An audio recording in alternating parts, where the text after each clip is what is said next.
ರಾಮನ ಒಂದಕ್ಷರವನ್ನು ಹೇಳಿದ್ರು ನಮಗೆ ಪುಣ್ಯ ಬರುತ್ತೆ ಅಂತ ಕಡೆಯದಾಗಿ ಇಲ್ಲೊಂದು ಶ್ಲೋಕ ಓದಿದೆ, ಅದನ್ನೊಂದು ಹೇಳಬೇಕು ಅನ್ನಿಸ್ತು, ಹೇಳ್ತೀನಿ. ಸಮಯ ಇಲ್ಲ ಅಂತ ನನಗೆ ಗೊತ್ತು. ನಮ್ಮ ವಿನೀತ್ ಶರ್ಮಾ ನನ್ನನ್ನು ನೋಡ್ತಾ ಇದ್ದಾರೆ, ಅವರು ಪ್ರಶಾಂತವಾಗಿಲ್ಲ ಮುಖ. ಆವಾಗ ಗೊತ್ತಾಗುತ್ತೆ ನನಗೆ ಮನಸ್ಸಲ್ಲೇನಿದೆ. 6 ಗಂಟೆ ಆಯಿತು, ಮ್ಯಾಂಡೋಲಿನ್ ಸ್ಟಾರ್ಟ್ ಆಗಬೇಕು ಅಂತ ಮ್ಯಾಂಡೋಲಿನ್ ಅವರು ನೋಡ್ತಾ ಇದ್ದಾರೆ. ಶ್ರೀರಾಮ ರಾಮ ರಾಮೇಪಿ ರಮೇ ರಾಮೇ ಮನೋರಮೆ ಸಹಸ್ರನಾಮ ತತ್ತುಲ್ಯಂ ರಾಮನಾಮ ವರಾನನೆ ಅಂತ ಹೇಳಿ ಯಾಕೆ ಇದನ್ನು ಹೇಳಿದೆ ಅಂದರೆ, ರಾಮಾಯಣದ ಒಂದೊಂದು ಅಕ್ಷರವನ್ನ ಓದಿದ್ರು ಕೂಡ ಅಶ್ವಮೇಧಾದಿ ಫಲಗಳು ಬರ್ತದೆ. ಅದಕ್ಕೆ ಶ್ರೀಮದ್ ಭಾರತದಲ್ಲಿ ಕುಮಾರವ್ಯಾಸ ಕಡೆಗೆ ಬರೆಯುವಾಗ ಭೂಮಿಯನ್ನು ಒಲಿದಿತ್ತ ಫಲ, ಕನ್ಯಾದಾನ ಫಲಬಹುದು, ಅಶ್ವಮೇಧಾದಿ ಯಾಗ ಫಲಬಹುದು, ಭಾರತದಲ್ಲಿ ಆಧರಿಸಿ ಒಂದಕ್ಷರವ ಕೇಳಿದರಿಗೆ ಅಂತ ಕುಮಾರವ್ಯಾಸ ಹೇಳ್ತಾನೆ. ಒಂದಕ್ಷರವನ್ನ ಕೇಳ್ಬಿಟ್ರೆ ಮಹಾಭಾರತದಲ್ಲಿ ಆಧರಿಸಿ ಒಂದಕ್ಷರವ ಕೇಳಿದವರಿಗೆ ಬೇಕಾದಷ್ಟು ಫಲಗಳನ್ನು ಹೇಳಿದ್ದಾರೆ. ಅದಕ್ಕಿಂತ ಅಷ್ಟೇ ಫಲವನ್ನ ರಾಮಾಯಣದ ಒಂದೊಂದು ಅಕ್ಷರಕ್ಕೂ ಹೇಳಿದ್ದಾರೆ. ಆದ್ರಿಂದಾನೇ ರಾಮಾಯಣ ಗಾಯತ್ರಿಗೆ ಸಮಾನವಾಗಿದೆ ಅನ್ನುವಂಥದ್ದು. 24,000 ಶ್ಲೋಕಗಳು ಯಾಕಿದೆ ಅಂದರೆ 24 ಗಾಯತ್ರಿ ಮಂತ್ರದ ಪರಮಾರ್ಥ ಅದರಲ್ಲಿದೆ ಅಂತ. ಅದರಲ್ಲಿ ಸಂಧ್ಯಾಕಾಲದಲ್ಲಿ ಸಹಸ್ರನಾಮವನ್ನು ದಿನವೂ ಹೇಳಬೇಕು ಅನ್ನೋದು ಒಂದು ನಿಯಮ. ಆದರೆ ಒಂದು ಸಲ ಸಹಸ್ರನಾಮವನ್ನು ಹೇಳಕ್ಕಾಗದೇ ಹೋದರೂ ಕೂಡ ಏನು ಮಾಡೋದು ಅಂತ ಕೇಳಿದಾಗ ಅವರು 3 ಸಲ ಅದಕ್ಕೆ ತಾರಕ ಮಂತ್ರವನ್ನು ಹೇಳೋದು. ಶ್ರೀರಾಮ ಜಯ ರಾಮ ಜಯ ಜಯ ರಾಮ.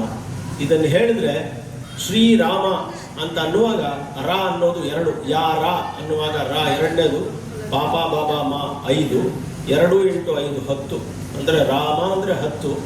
ಇನ್ನೊಂದ್ಸಲ ರಾಮ ಅಂದರೆ 100, ಇನ್ನೊಂದ್ಸಲ ರಾಮ ಅಂದರೆ 1000 ಅನ್ನೋದಕ್ಕೋಸ್ಕರ ಸಹಸ್ರನಾಮ ತತ್ತುಲ್ಯಂ ರಾಮನಾಮ ವರಾನನೆ ಅಂತ ಪಾರ್ವತಿಗೆ ಶಿವ ಪರಮಾತ್ಮ ಹೇಳ್ದ ಅನ್ನುವಂತಹ ಒಂದು ಪವಿತ್ರವಾದ ಸಾಯಂಕಾಲದ ಸಂದರ್ಭದಲ್ಲಿ ನಾವಿದ್ದಿದ್ದರಿಂದ ಈ ರಾಮಾಯಣ ಉದ್ಘಾಟನೆ ಮಾಡಿದವ್ರಿಗೆಲ್ಲರಿಗೂ, ರಾಮನಾಮವನ್ನು ಕೇಳಿಸ್ಕೊಂಡವ್ರು ನಿಮಗೆಲ್ಲರಿಗೂ, ಈ ಎಲ್ಲ ಆಚರಣೆಗಳನ್ನು ಮಾಡ್ತಾ ಇರೋವರೆಗೂ, ಸಂಗೀತವನ್ನು ಉಣಬಡಿಸುವವರಿಗೂ ಎಲ್ಲರಿಗೂ ಆ ಸಹಸ್ರನಾಮದ ಸಹಸ್ರ ಫಲಗಳು ಬರಲಿ ಅಂತ ಹಾರೈಸಿ ಈ ಉದ್ಘಾಟನೆಯನ್ನು ಸಂತೋಷವಾಗಿ ಮಾಡಿದ್ದೀವಿ. 7 ದಿನವೂ ಚೆನ್ನಾಗಿ ನಡೀಲಿ ಅಂತ ಹೇಳಿ ಆ ಶ್ರೀರಾಮಚಂದ್ರನಲ್ಲಿ, ಸೀತಾಮಾತೆಯಲ್ಲಿ, ಲಕ್ಷ್ಮಣ ಭರತ ಶತ್ರುಘ್ನ ಹನುಮಂತರಲ್ಲಿ ಪ್ರಾರ್ಥನೆಯನ್ನು ಮಾಡ್ತೀವಿ.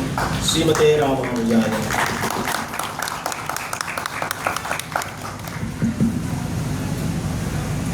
ಬಹುಶ್ರುತ ವಿದ್ವಾಂಸರಾಗಿರುವಂತಹ ಶ್ರೀಯುತ ಡಾಕ್ಟರ್ ಶೆಲ್ವಪಿಳ್ಳೆ ಅಯ್ಯಂಗಾರ್ ಅವರು ರಾಮಾಯಣದ ಮಹತ್ವವನ್ನು ಎಳೆಯಾಗಿ ನಮ್ಮ ಎದುರಿನಲ್ಲಿ ಬಿಡಿಸಿಟ್ಟಿದ್ದಾರೆ.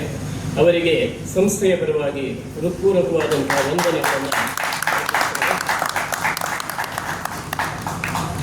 ಈಗ ಈ ವೇದಿಕೆಯಲ್ಲಿ ಆಸೀನರಾಗಿರುವಂತಹ ಸಾಮವೇದ ವಿದ್ವಾನ್ ಶ್ರೀ ವೆಂಕಟಕೃಷ್ಣಯ್ಯರವರು 1-2 ಮಾತುಗಳನ್ನು ಹೇಳಬೇಕೆಂದು ಕೇಳ್ಬೋದು. ನಮಸ್ಕಾರ. ನನಗೆ ಸಮಯ ಒಂದು 2-2.5 ನಿಮಿಷದ ಮ್ಯಾಕ್ಸಿಮಮ್ ಕೊಟ್ಟಿದ್ದಾರೆ. ನಾನು ಅಷ್ಟರಲ್ಲಿ ನನ್ನ ಕೈಯಲ್ಲಿ ಆಗಿದ್ದನ್ನು ನಾನು ವಿವರಣೆ ಕೊಡ್ತೀನಿ. ಆದರೆ ಶ್ರೀಕಂಠ ಶಾಸ್ತ್ರಿಗಳ ಬಗ್ಗೆ ನಾನು ಹೇಳಬೇಕಾದ್ರೆ ವಿವರಣೆ ಕೊಡೋಕ್ಕೆ 2.5 ನಿಮಿಷ ಅಲ್ಲ, 2.5 ದಿವಸ ಕೊಟ್ಟರು ಸಾಕು. ಯಾಕೆಂದರೆ ಅವರು ಬರೀ ನಾನು ಹೆಸರು ಹೇಳಲ್ಲ, ಪುಣ್ಯಾತ್ಮ ಅನ್ನೋ ಶಬ್ದ ಇದೆಯಲ್ಲ ಅವರಿಗೆ ಅನ್ವಯಿಸಿದ್ದ ಶಬ್ದ. ಕಾರಣ ಇಷ್ಟೇ, ಅವರು ಮಾಡ್ತಿದ್ದಿದ್ದು ಲೌಕಿಕ ಕೆಲಸಗಳು, ವೈದಿಕ ಕೆಲಸ ಮಧ್ಯದಲ್ಲಿ ಲೌಕಿಕಕ್ಕೆ ವೈದಿಕನು ಹೊಂದಿಸ್ಕೊಂಡು ರಾಮನವಮಿ ಬಂತು ಅಂದರೆ ಆಫೀಸಿನ ಕೆಲಸ ನೀವೇನಾದರೂ ಮಾಡ್ಕೊಳ್ಳಿ, ನನಗೆ ನನ್ನ ಕೆಲಸ ಹೋದ್ರೂ ಚಿಂತೆ ಇಲ್ಲ, ನಾನು ರಾಮನವಮಿ ಕಾರ್ಯ ನಾನು ಮಾಡಲೇಬೇಕು ಅನ್ನೋ ಒಂದು ಹಠದಲ್ಲಿ ಅವರು ಆವತ್ತಿನ ದಿವಸ ತಿಂಗಳು ರಜೆ ಹಾಕ್ಬಿಡುವರವರು. ವರ್ಷದಲ್ಲಿ ಅವ್ರಿಗೆ 1 ತಿಂಗಳು ರಜೆ ಏನಪ್ಪ ಅಂದರೆ ಅವ್ರು ಕೊಟ್ಟರೆ ರಾಮನವಮಿಗೋಸ್ಕರ ರಜಾ ಸೀಮಿತ, ಅದಕ್ಕೆ ಮೀಸಲಾಗಿ ಇಟ್ಟಿದ್ದೀನಿ ಬಿಟ್ಟು ಬರೋರು. ಬಂದಾಗ ಅವ್ರ ಜೋಳಿಗೆ ಎಷ್ಟು ಚೆನ್ನಾಗಿತ್ತು, ಅವ್ರ ಜೊತೆಗೆ ನಮ್ಮ ಮಂತ್ರಿಯವರು ಸೇರ್ಕೊಳ್ಳೋರು. ಇವರೆಲ್ಲ ಪರಂಪರೆಯಲ್ಲಿ ಬಂದಂಥ ಮಹಾನ್ ವ್ಯಕ್ತಿಗಳು. ಹೆಸರು ಓಪನ್ ಆಗಿ ಯಾರಿಗೂ ತೋರಿಸ್ಕೊತಿರ್ಲಿಲ್ಲ. ಅವರಲ್ಲಿದ್ದ ಸದ್ಗುಣಗಳು ನಮಗೆ ಅರ್ಥವೇ ಆಗ್ತಿರ್ಲಿಲ್ಲ. ಮಕ್ಕಳುಗಳು ಅರ್ಥ ಮಾಡ್ಕೊಳ್ಳೋ ಪರಿಸ್ಥಿತಿಯಲ್ಲಿ ಇರಲಿಲ್ಲ.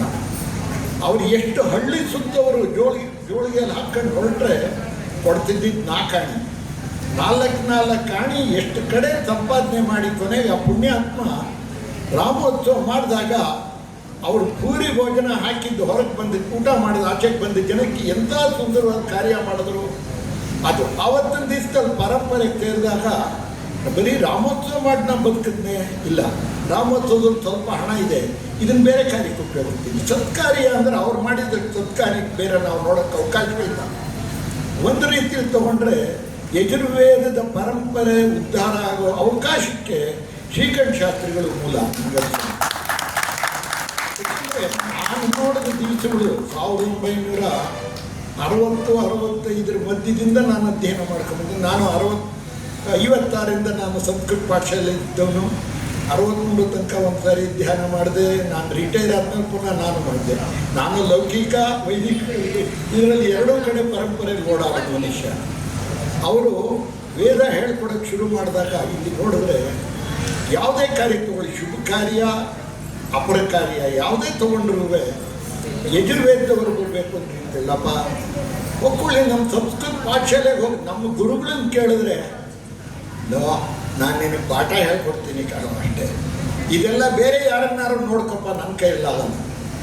ಯಾರು ಮಾಡೋರು ಎದೆ ಮುಂದೆ ಇಟ್ಕೊಂಡು ನಾನು ಮಾಡ್ತೀನಿ, ನಾನು ಹೇಳ್ತೀನಿ, ನಾನು ತಯಾರು ಮಾಡ್ತೀನಿ ಅಂಥೇಳಿ ಆ ಪುಣ್ಯಾತ್ಮ ಹಠ ಹಿಡಿದು 10 ಜನಕ್ಕೆ ಒಂದು ಕಡೆಯಲ್ಲಿ ಎಗೆನೆಸ್ಟ್ ಆದರೂ, ಒಂದು ಕಡೆಯಲ್ಲಿ ನೇರಕ್ಕೆ ಬಂದರು, ಒಂದು ಕಡೆಯಲ್ಲಿ ನಿಷ್ಠೆ ಇಟ್ಕೊಂಡ್ರು, ಒಂದು ಕಡೆ ಇಷ್ಟಪಟ್ಟರು, ಒಂದು ಕಡೆ ಎಲ್ಲರನ್ನು ಬೆಳೆಸೋದು ದಾರಿ ಮಾಡಿದ್ರು. ಅಂಥ ಮಹತ್ವ, ಅಂಥ ಮಹಾನ್ ವ್ಯಕ್ತಿ ಇನ್ನು ಈ ಕೆಲಸದಲ್ಲಿ ನಭೂತು ಅನ್ನೋ ಭವಿಷ್ಯಕ್ಕೆ ನಾವು ನೋಡೋಕ್ಕೆ ಅವಕಾಶ ಇಲ್ಲ. ಅದರಿಂದಾಗಿ ಶ್ರೀಕಂಠ ಶಾಸ್ತ್ರಿಗಳ ಬಗ್ಗೆ ಹೇಳೋದು ಅಂದರೆ, ಗುಂಟಕಲ್ಲಿಂದ ಹೊರಡೋರು ಅಲ್ಲಿಂದ ಟ್ರೈನ್ ಮೈಸೂರಿಗೆ ಬಂದರೆ ರಾತ್ರಿ 10-11 ಗಂಟೆಗೆ ತಿರುಗಿ ಬೆಳಗಿನ ಜಾವ 6 ಗಂಟೆಗೆ ವೇದ ಪಾಠ ಶುರು ಮಾಡ್ಕೊಂಡು ಕೂತ್ಕೊಳ್ಳೋರು. ವೇದ ಪಾಠ ಹೇಳ್ಕೊಂಡು 8 ಗಂಟೆ 9 ಗಂಟೆ 10 ಗಂಟೆ ಆಗೋಗೋದು. ಇಷ್ಟರ ಮಧ್ಯದಲ್ಲಿ ಅವ್ರು ಬಂದು ಸ್ನಾನ ಮಾಡಿ ಬೆಳಗಿನ ಜಾವದಲ್ಲಿ ಅವರು ಆ ಟೈಮ್ದಲ್ಲೇ ದೇವ್ರ ಪೂಜೆ ಮಾಡಿ ಕಂಟಿನ್ಯೂ ಮಾಡೋರು. ಒಂದು ನೀರು ಕುಡಿಬೇಕಾದ್ರೆ 10-10:30-11 ಗಂಟೆ ಆಗಿರೋದು. ಅವ್ರ ಮನೆಯನ್ನು ನಾನು ನೋಡಿದ್ದೀನಿ. ಆ ಕಾಲದಲ್ಲಿ ಯಾವ ಜಾಗದಲ್ಲಿ ಇದ್ದು ನನಗೆ ಗೊತ್ತಿದೆ. ಎಲ್ಲ ನಮ್ಮ ಗೀತಾ ರೋಡು, ಅದ್ರ ಪ್ಯಾರಲ್ ರೋಡ್ ಇದರಲ್ಲಿ ಸುಮಾರು ಶಿಷ್ಯರುಗಳನ್ನ ತಯಾರು ಮಾಡಿದ್ರು. 50 ನಿಮಿಷದಲ್ಲಿ ನಮ್ಮ ವಿನೀತ್ ಶರ್ಮಾ, ಅವ್ರ ಮಕ್ಕಳುಗಳು ಪ್ರತಿಯೊಬ್ಬರು ಒಬ್ಬರಿಂದ ಯಾರನ್ನೇ ನೋಡಿದ್ರು ಅವ್ರನ್ನ ನೋಡಿದಾಗ ಆನಂದ ಹೇಗೆ ಕಾಣುತ್ತೆ ಅಂದರೆ ಅವರಲ್ಲಿ ನಾವು ಶ್ರೀಕಂಠ ಶಾಸ್ತ್ರಿಗಳನ್ನ ನೋಡ್ತೀವಿ. ಅವರಲ್ಲಿ ಶಿಷ್ಯ ವೃಂದದಲ್ಲಿ ಆ ನಿಷ್ಠೆ ಇವತ್ತು ದಿವಸ ಗುರುಗಳ ಬಗ್ಗೆ ಇರೋ ನಿಷ್ಠೆ ಬೇರೆ ಎಲ್ಲೋ ನಾನು ಕಾಣಲಿಲ್ಲ. ಸೊ ಅದರಿಂದಾಗಿ ನಾನು ಹೇಳೋದಿಷ್ಟೇ, ಈ ಕಾರ್ಯಕ್ರಮ ರಾಮನವಮಿ ಇದನ್ನು ಪರಂಪರೆ ನಡೆಸ್ಕೊಂಬಂದರು, ಮಕ್ಕಳುಗಳು ಮಾಡ್ತಾ ಇದ್ದಾರೆ, ಮುಂದುವರಿಸ್ತಾ ಇದ್ದಾರೆ. ಇದಕ್ಕೆ ನಾವುಗಳು ಜೊತೆಯಲ್ಲಿ ಇರ್ತೀವಿ. ನಾವು ಇರೋ ತನಕ ಪರಮಾತ್ಮನ ಕಾರ್ಯಕ್ರಮ ಮುಂದುವರಿಸಿ ಪರಮಾತ್ಮನ ಅನುಗ್ರಹ ಆಗಲಿ, ರಾಮಚಂದ್ರ ಪರಮಾತ್ಮನ ಅನುಗ್ರಹ ಆಗಲಿ ಅಂತ ಹೇಳಿದ್ದೆ. ನಾನು 2 ಮಾತನ್ನು ಮುಗಿಸಿ ಕೇಳ್ಕೊತೀನಿ. ನಾನು ಒಂದು ಕಾರ್ಯಕ್ರಮಕ್ಕೂ ಹೋಗಬೇಕಿತ್ತು. ತಾವು ಅವಕಾಶ ಕೊಟ್ಟರೆ ತಮ್ಮಗಳ ಅನುಮತಿ ತಗೊಂಡು ನಾನು ಹೊರಡ್ತೀನಿ. ನಾನು 6:30 ಬರಬೇಕಿತ್ತು, ಹೋಗಬೇಕಾಗಿದ್ದು ಸಮಯ ಆಯಿತು. ಅಲ್ಲಿಗೆ ನಾನು ಸಿದ್ಧಾರ್ಥ ನಗರಕ್ಕೆ ಹೋಗ್ಬೇಕು. ಅದರಿಂದಾಗಿ ತಮಗೆ ವಂದನೆ ಮಾಡ್ತಾ ನಮಸ್ಕಾರ ಮಾಡ್ತಾ ನನ್ನ ಸಭೆಗೆ ನನ್ನ ಅಭಿವಾದಿಗಳನ್ನು ಮಾಡಿದ್ದೆ. ತಮ್ಮ ಅನುಮತಿ ಕೇಳುವ. ಜೈ ಶ್ರೀರಾಮ.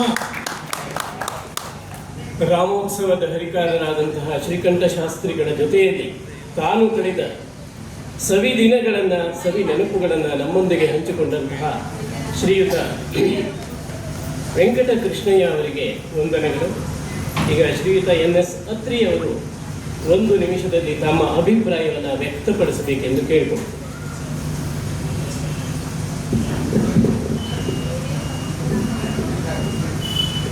ಜೈ ಶ್ರೀರಾಮ್. ನಾನು ಸುಮಾರು 80 ವರ್ಷದಿಂದ ಶ್ರೀಕಂಠ ಶಾಸ್ತ್ರಿ ಓಡಾಡಿ ರಾಮೋತ್ಸವ ಪಾಲ್ಗೊಂಡಿದ್ದೀನಿ. ಶ್ರೀಕಂಠ ಶಾಸ್ತ್ರಿ ತಂದೆ ಸುಬ್ಬಪ್ಪನವರು ಅಂತಿದ್ರು, ಆ ಹೆಸರು ಹೇಳಿ ಮಾಡ್ಕೊಟ್ಟಿದ್ದಾರೆ. ಸುಂದರ ಶಾಸ್ತ್ರಿಗಳ ಸರ್ವತ ಸುಬ್ಬಪ್ಪನವ್ರ ಜೊತೆಗಿದ್ದರು. ಅವ್ರು ಹೋದ್ಮೇಲೆ ಶ್ರೀಕಂಠ ಶಾಸ್ತ್ರಿಗಳು ಶುರು ಮಾಡಿದ್ರು. 1944ನೇ ಇಸ್ವಿಯಿಂದ ಅವ್ರ ಜೊತೆ ನಾನು ಓಡಾಡಿದ್ದೆ. ಶ್ರೀಕಂಠ ಶಾಸ್ತ್ರಿ ಜೊತೆ ನಾನು ಒಂದೇ ಡಿಪಾರ್ಟ್ಮೆಂಟ್ ರೈಲ್ವೆ ಒಟ್ಟಿಗೆ. ಅವರು ಸರ್ವೀಸು ಕೂಡ ಒಂದು ದಿವಸ ಹೊರಗಡೆ ನೀರು ಕೂಡ ಕುಡಿತಾ ಇರಲಿಲ್ಲ, ಅಷ್ಟು ನಿಷ್ಠೆಯಿಂದಿದ್ದರು. ಮುಂದೆ ನಂತ ಬಂದು ರಾತ್ರಿ ಹೊರಗಡೆ ತಿಳ್ಕೊಳ್ಳೋರು. ನಾವು ಬಾಟ್ಲಿ ಇಟ್ಕೊಂಡು ಕೊಟ್ಟೆ, ನಾನು ಹೋಗಿ ಸಂತೋಷ. ಇದೇ ಥರ 10 ವರ್ಷ ನೋಡ್ಕೊಂಡ್ಬಂದೆ. 100 ವರ್ಷ ನಡಿ ಅಂತ ಹೇಳಿ ನಾನು ಆದಷ್ಟು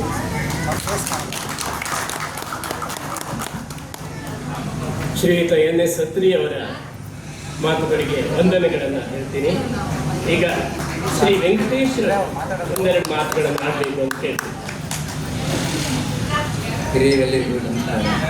ವೇದಿಕೆಯ ಮೇಲೆ ಉಪಸ್ಥಿತಿರುವ ಎಲ್ಲ ಗಣ್ಯರಿಗೂ ನನ್ನ ಶಿರಸ ಅಷ್ಟಾಂಗ ನಮಸ್ಕಾರ.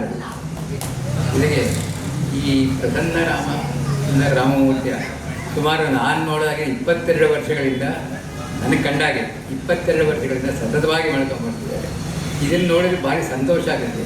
ಹಿಂದಿನ ಕಾಲದಲ್ಲಿ ತಂದೆ ಹಾಕಿಕೊಟ್ಟ ಮೇಲ್ಪಂಕ್ತಿಯನ್ನು ಶ್ರೀರಾಮಚಂದ್ರ ಪಾಲಿಸ್ತಾ ಇದ್ದಾರೆ. ಈಗ ಶ್ರೀಕಂಠ ಶಾಸ್ತ್ರಿಗಳು ಹಾಕಿಕೊಟ್ಟಿರೋ ಮೇಲ್ಪಂಕ್ತಿನ ಅವ್ರ ಮಕ್ಕಳು ಮರಿ ಅವ್ರ ವಂಶಸ್ಥರೆಲ್ಲರೂ ಮೊಮ್ಮಕ್ಕಳು ಮರಿಮಕ್ಕಳು ಎಲ್ಲರೂ ರಾಮ ಹೆಂಗೆ ಚಿತ್ರವಾಕ್ಯ ಪರಿಪಾಲನೆ ಆಗಿದ್ರು ಅದೇ ರೀತಿ ಅವರ ಮಕ್ಕಳು ಅವ್ರ ಕುಟುಂಬ ಎಲ್ಲರೂ ಇದರಲ್ಲಿ ಪಾಲ್ಗೊಳ್ತಿದ್ದಾರೆ. ತುಂಬ ಸಂತೋಷ. ಭಾರಿ ವಿಜೃಂಭಣೆಯಿಂದ ಮಾಡ್ತಿದ್ದಾರೆ. ನಮ್ಮ ಕೈ ಕೂಡ ಆಗೋದಿಲ್ಲ ಈ ಥರ ಮಾಡೋದಕ್ಕೆ. ಈ ಥರ ತುಂಬ ಸಂತೋಷವಾಗಿ ಆಚರಣಾಪಾಗಿ ತುಂಬ ಚೆನ್ನಾಗಿ ಮಾಡ್ತಿದ್ದಾರೆ. ಅವ್ರಿಗೆಲ್ಲರಿಗೂ ಅವ್ರ ಕುಟುಂಬಕ್ಕೆ ಮತ್ತು ಎಲ್ಲರಿಗೂ ದೇವರ ಆಯುರಾರೋಗ್ಯ ಕಾಪಾಡಲಿ. ಶ್ರೀಯುತ ವೆಂಕಟೇಶ್ ಅವರ ಮಾತುಗಳಿಗೆ ವಂದನೆಗಳು.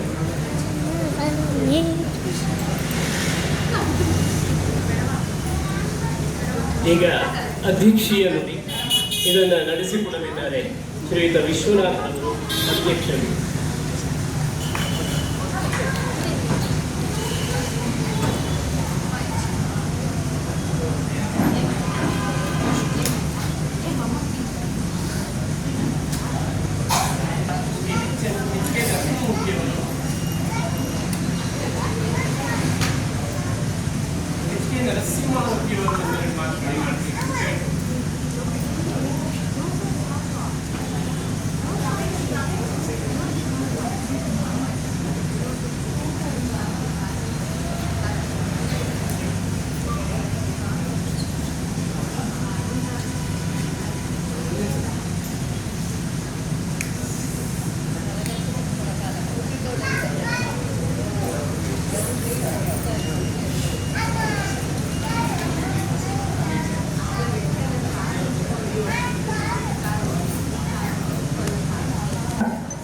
ನಾನು 61ನೇ ಇಸ್ವಿಯಿಂದನೂ ಶಾಸ್ತ್ರಿಗಳ ರಾಮಮಂದಿರದಲ್ಲಿ ನಾನು ಪಾರ್ಟಿಸಿಪೇಟ್ ಮಾಡ್ತಾಯಿದ್ದೀನಿ.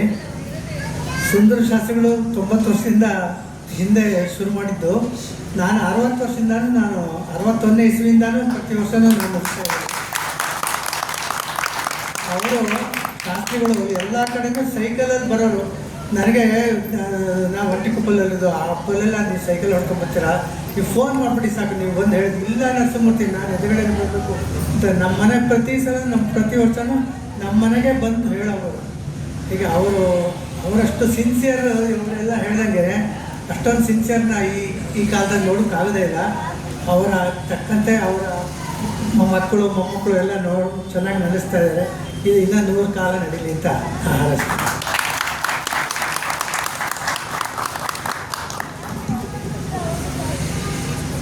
ಶ್ರೀಯುತ ಎಚ್ ಕೆ ನರಸಿಂಹಮೂರ್ತಿ ಅವರಿಗೆ ವಂದನೆಗಳು. ಈಗ ಅಧ್ಯಕ್ಷರ ನುಡಿ ಶ್ರೀ ವಿಶ್ವನಾಥರವರು, ಅಧ್ಯಕ್ಷ. ಜೈ ಶ್ರೀರಾಮ್. ವೇದಿಕೆಯ ಮೇಲೆ ಉಪಸ್ಥಿತಿರುವ ಇಂದಿನ ಕಾರ್ಯಕ್ರಮದ ಉದ್ಘಾಟಕರೇ ಹಾಗೂ ಎಲ್ಲ ಅತಿಥಿ ಗಣ್ಯರೇ, ಜಯನಗರದ ಸದ್ಭಕ್ತ ಮಹಾಶಯರೇ, ತಮಗೆಲ್ಲರಿಗೂ ನನ್ನ ಪ್ರೀತಿಪೂರ್ವಕ ನಮಸ್ಕಾರಗಳು. ಇಂದು ನಮ್ಮ ಸಂಸ್ಥೆಗೆ ಅತ್ಯಂತ ಹೆಮ್ಮೆಯ ದಿನ. ಶ್ರೀ ಪರಾಭವನ ಸಂವತ್ಸರದ ರಾಮೋತ್ಸವವು ಕೇವಲ ಒಂದು ಆಚರಣೆಯಲ್ಲ, ಇದು ನಮ್ಮ ಹಿರಿಯರು ಹಾಕಿಕೊಟ್ಟ ದಾರಿಯಲ್ಲಿ ನಡೆಯುವ ಪವಿತ್ರ ಸಂಕಲ್ಪವಾಗಿದೆ. ನಮ್ಮ ಸಮಿತಿಯ ಸದಸ್ಯರು, ಕುಟುಂಬದವರು ಮತ್ತು ಶಿಷ್ಯ ವೃಂದದವರು ಅತ್ಯಂತ ಶ್ರದ್ಧೆಯಿಂದ ಈ 7 ದಿನಗಳ ಕಾರ್ಯಕ್ರಮಗಳನ್ನು ರೂಪಿಸಿದ್ದೇವೆ. ಈ ಏಪ್ರಿಲ್ 11ರಿಂದ 17ರವರೆಗೆ ನಡೆಯುವ ಈ ಉತ್ಸವದಲ್ಲಿ ಪ್ರತಿನಿತ್ಯ ಬೆಳಗ್ಗೆ ವೇದೋಕ್ತ ಪೂಜೆಗಳು ಹಾಗೂ ಸಂಜೆ ಖ್ಯಾತ ವಿದ್ವಾಂಸರಿಂದ ಸಂಗೀತ ಸೇವೆಗಳು ನಡೆಯಲಿವೆ. ವಿಶೇಷವಾಗಿ ಏಪ್ರಿಲ್ 15ರಂದು ಶ್ರೀರಾಮ ಪಟ್ಟಾಭಿಷೇಕ ಮತ್ತು ಅನ್ನಸಂತರ್ಪಣೆ ನಡೆಯಲಿದೆ. ಭಕ್ತಾದಿಗಳು ತಮ್ಮ ತನು ಮನ ಜನಗಳ ಸಹಕಾರದೊಂದಿಗೆ ಈ ಕಾರ್ಯಕ್ರಮದ ಯಶಸ್ಸಿಗೆ ಪಾತ್ರರಾಗಬೇಕೆಂದು ನಾನು ನಮ್ರತೆಯಿಂದ ಕೋರುತ್ತೇನೆ. ನಮ್ಮ ಆಹ್ವಾನವನ್ನು ಮನ್ನಿಸಿ ಆಗಮಿಸಿದ ಅತಿಥಿಗಳಿಗೆ ಹಾಗೂ ಈ ಕಾರ್ಯಕ್ರಮಕ್ಕೆ ಪ್ರತ್ಯಕ್ಷವಾಗಿ ಹಾಗೂ ಪರೋಕ್ಷವಾಗಿ ಬೆಂಬಲ ನೀಡುತ್ತಿರುವ ಪ್ರತಿಯೊಬ್ಬರಿಗೂ ನನ್ನ ಹೃತ್ಪೂರ್ವಕ ಧನ್ಯವಾದಗಳು. ಪ್ರಸನ್ನ ಸುಂದರ ರಾಮನು ಎಲ್ಲರ ಕೃಪೆಗೆ ಮೇಲಿರಲಿ ಎಂದು ಭಗವಂತನಲ್ಲಿ ಪ್ರಾರ್ಥಿಸುತ್ತೇನೆ. ಜೈ ಶ್ರೀರಾಮ್.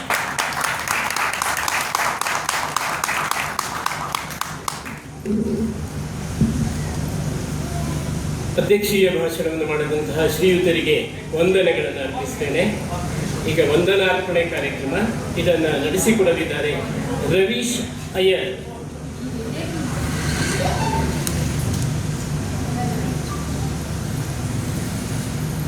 आपदामुपहर्तारं धातारं सर्वसंपदां लोकाभिरामं श्रीरामं भूयो भूयो नमाम्यहम्. ಶ್ರೀ ಪ್ರಸನ್ನಸುಂದರ ರಾಮ ಮಂದಿರ ಸೇವಾ ಸಮಿತಿಯ 90ನೇ ವರ್ಷದ ಶ್ರೀರಾಮೋತ್ಸವದ ಮೊದಲನೇ ದಿನವಾದ ಇಂದಿನ ಉದ್ಘಾಟನಾ ಸಮಾರಂಭದಲ್ಲಿ ಇವತ್ತು ನಮ್ಮ ಕರೆಗೆ ಹೋಗೊಟ್ಟು ಈ ಒಂದು ಸಮಾರಂಭವನ್ನು ಉದ್ಘಾಟಿಸಿದ ಎಲ್ಲ ಅತಿಥಿ ಅಭ್ಯಾಗತರಿಗೆ ವಂದನೆಗಳನ್ನು ಸಲ್ಲಿಸುವಂಥ ಒಂದು ಒಳ್ಳೆ ಬೃಹದ ಅವಕಾಶ ನನಗೆ ದೊರೆತಿದ್ದಕ್ಕೆ ಬಹಳ ಸಂತೋಷ ಪಡ್ತೇನೆ. ಈ ಒಂದು ಕಾರ್ಯಕ್ರಮದಲ್ಲಿ ನಮ್ಮ ಆಹ್ವಾನಕ್ಕೆ ಹೋಗೊಟ್ಟು ಈ ಒಂದು ಕಾರ್ಯಕ್ರಮದ ಉದ್ಘಾಟನೆಗೆ ಆಗಮಿಸಿರ್ತಕ್ಕಂತಹ ಹಿರಿಯರಾದ ಶ್ರೀಯುತ ಅತ್ರಿರವರಿಗೆ ನಮ್ಮ ಸಮಿತಿಯ ಪರವಾಗಿ ಹೃತ್ಪೂರ್ವಕ ಧನ್ಯವಾದಗಳನ್ನು ಅರ್ಪಿಸ್ತಾ ಇದ್ದೇವೆ.